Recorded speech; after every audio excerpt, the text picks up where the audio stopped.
Assalamualaikum warahmatullahi wabarakatuh. Nama saya Fakhri Hafiz dari kelas 11 IPA 3. Pada kesempatan kali ini saya akan membawakan kultum yang bertema tentang cara menyikapi COVID-19. Pertama-tama kita panjatkan puji syukur kehadirat Allah Subhanahu wa Ta'ala yang telah memberikan kita nikmatnya sehingga kita dapat mendengarkan kultum yang akan saya bawakan pada malam hari ini. Tidak lupa salawat serta salam kita haturkan kepada junjungan Nabi Muhammad SAW. Hadirin jamaah kultum yang berbahagia, saat ini kita semua sedang dihadapkan dengan terjadinya sebuah wabah yang sangat meluas di global, yang dikenal juga dengan wabah yang bernama wabah COVID-19. Badan Kesehatan Dunia WHO yang menyatakan bahwa wabah ini sudah memasuki lebih dari 140 negara di dunia sampai ke Indonesia. Pada saat ini sudah lebih dari 300.000 kasus COVID-19 yang terjadi di negara kita, negara Indonesia. Masifnya awal dari penyebaran COVID ini berasal dari Wuhan pada tahun 2019 di Cina.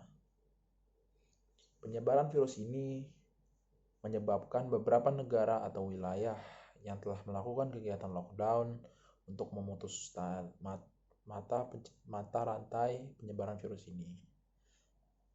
Hadirin sidang kultum yang berbahagia, 2 kasus wabah virus corona ini adalah bagian dari bencana non-alam. Dalam perspektif agama kita, yaitu agama Islam, bencana dapat dimaknai sebagai musibah yang bisa menimpa kepada siapa saja, kapan dan di mana saja.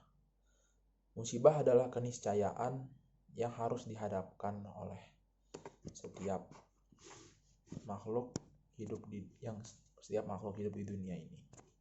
Sebagaimana yang ditegaskan dalam Al-Quran surat Al-Baqarah ayat 115 yang berbunyi, وَلَنَبْلُوَنَّكُمْ بِشَيْءٍ مِّنَ الْخَوْفِ وَالْجُوعِ وَنَقْصٍ مِّنَ الْأَمْوَالِ وَالْأَنفُسِ وَالثَّمَرَاتِ وَبَشِّرِ الصَّابِرِينَ.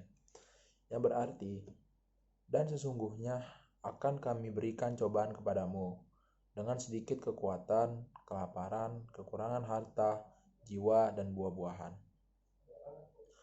Dan berikanlah berita gembira kepada orang-orang yang bersabar.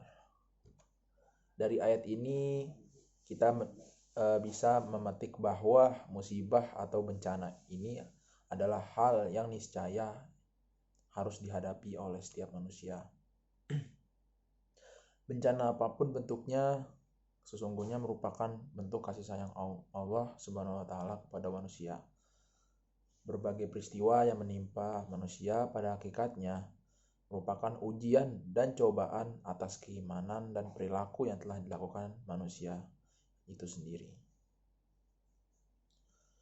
Ketahuilah bahwa seorang mukmin akan menuntunkan bahwa berbagai peristiwa yang menimpa manusia bukanlah persoalan, karena manusia hidup pasti akan diuji dengan berbagai persoalan. Peristiwa yang merupakan musibah takdir adalah merupakan takdir Allah. Takdir di sini bisa dimaknai dengan sebuah ketetapan dan ketentuan Allah yang telah terjadi di hadapan kita. Hanya Allah saja yang mengetahui ketetapan dan kapan takdir tersebut akan terjadi. Manusia hanya dapat mengetahui ketika ketetapan dan ketentuan tersebut terjadi. Adapun ketika ketetapan dan ketentuan tersebut terjadi, maka manusia sudah harus menyiapkan dirinya untuk menghadapi takdir tersebut. Dengan demikian, manusia wajib untuk memohon kepada Allah dan berdoa kepada Allah dan berusaha untuk menyikapinya dengan penuh kesabaran dan tabah. dalam rangka merubah keadaan yang dihadapinya agar menjadi lebih baik. Seperti yang Allah tegaskan dalam firman-Nya surat Al-Anfal ayat 53 yang berbunyi, Zalika bi annallaha lam yakum mughayyiran ni'matan an'amaha ala qaumin hatta yughayyiru ma bi anfusihim wa annallaha sami'un alim. Yang berarti dengan demikian siksaan itu adalah karena sesungguhnya Allah sekali-sekali tidak akan merubah sesuatu nikmat yang telah dianugerahkannya kepada sesuatu kaum, sehingga kaum itu merubah apa yang ada pada diri mereka sendiri. Dan sesungguhnya Allah Maha mendengar lagi Maha mengetahui. Hadirin jamaah kultum yang dimuliakan Allah Subhanahu wa taala. Kasus virus corona yang kita hadapi saat ini merupakan bagian dari bencana non-alam yang berupa epidemi atau wabah. Epidemi itu sendiri adalah kejadian berjangkitnya suatu penyakit yang menular dalam masyarakat, yang jumlah penderitanya meningkat secara nyata melebihi dari keadaan lazim pada waktu dan daerah tertentu, serta dapat menimbulkan malapetaka. Sebagai bagian dari bencana, maka kasus COVID-19 ini harus disikapi secara cepat dan tepat. Selaku seluruh pihak harus memiliki kepedulian untuk terlibat aktif dalam pencegahan penyebaran virus ini. Tentunya, di antara pihak yang paling bertanggung jawab adalah pihak pemerintah. Karena pemerintahlah yang mengemban amanat rakyat dalam pengaturan urusan hidup yang berkaitan dengan publik. Dan karena pemerintahlah yang memiliki wewenang untuk menggunakan dan menyalurkan segenap potensi dan sumber daya yang diperlukan terkait dengan wabah penanganan COVID-19 ini.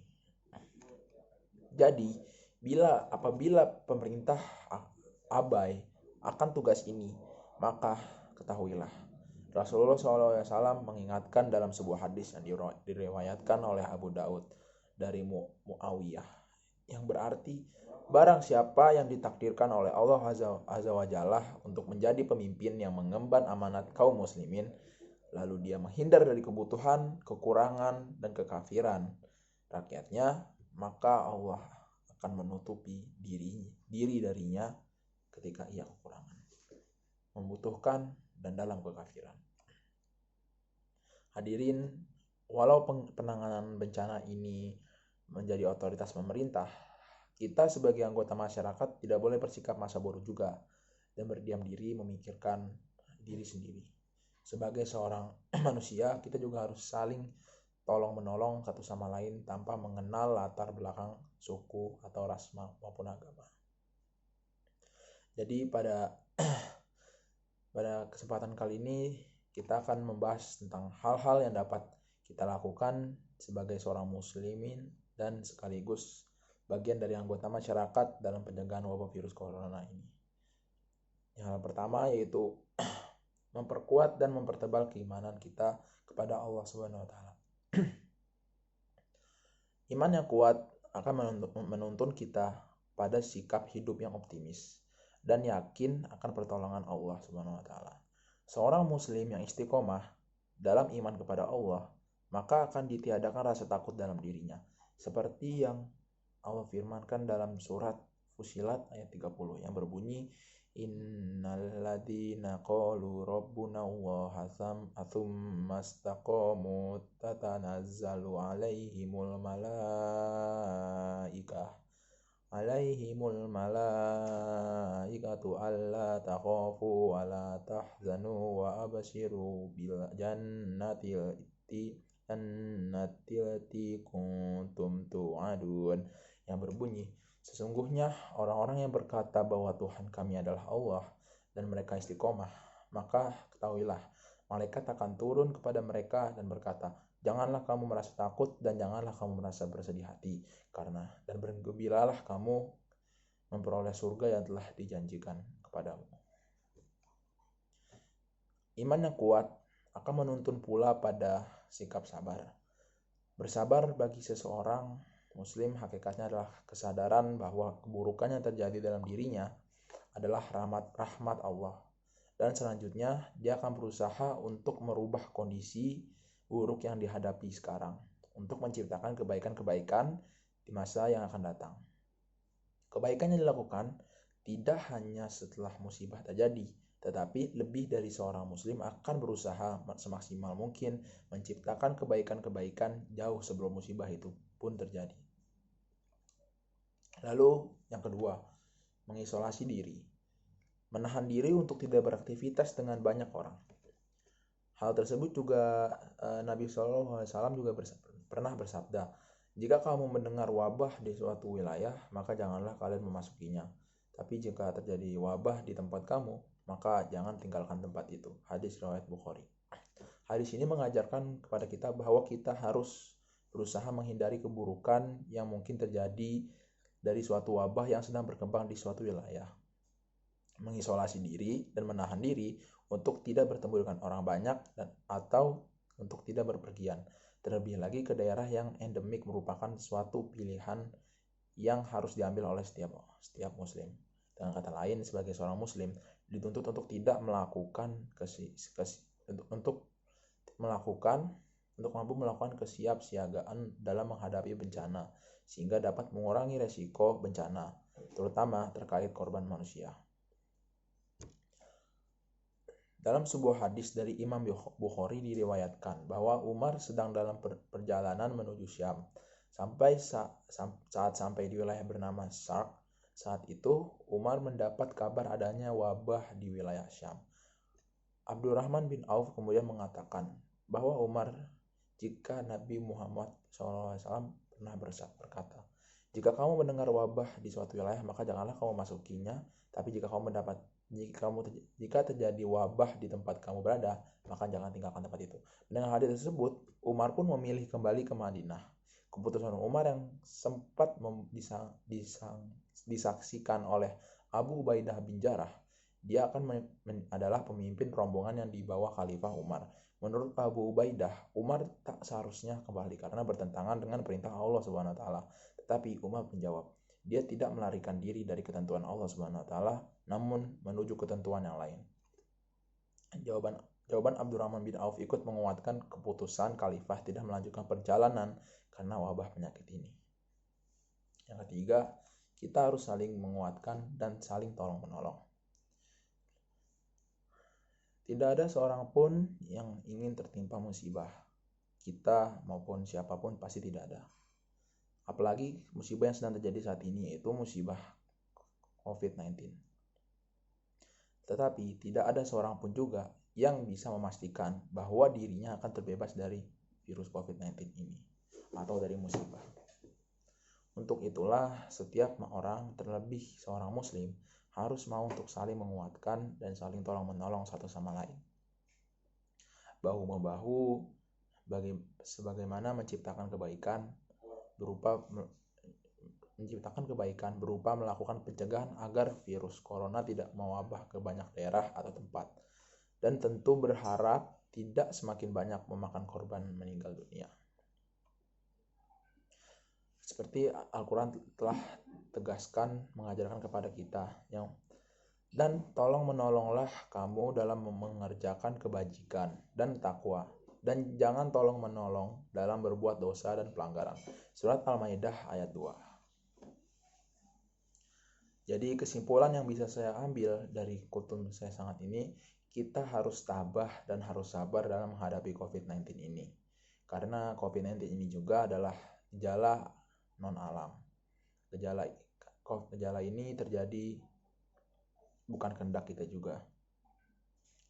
Jadi kita harus bersabar, selalu mendekatkan diri kepada Allah dan saling tolong-menolong dan tidak merugikan orang lain dengan cara kita tidak mengisolasi diri di rumah. Seperti kita berpergian, kita itu sama saja dengan merugikan orang lain karena kita tidak tahu apakah kita terjangkit virus COVID. Jika kita terjangkit virus COVID, maka kita akan merugikan orang tersebut.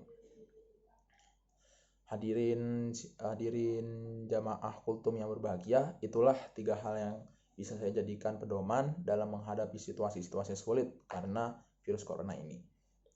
Tetaplah kita dalam iman kepada Allah, jangan panik dan terus berdoa dan mendekatkan diri juga kepada Allah Subhanahu wa taala. Sekian kutip singkat dari saya. Terima kasih. Wassalamualaikum warahmatullahi wabarakatuh.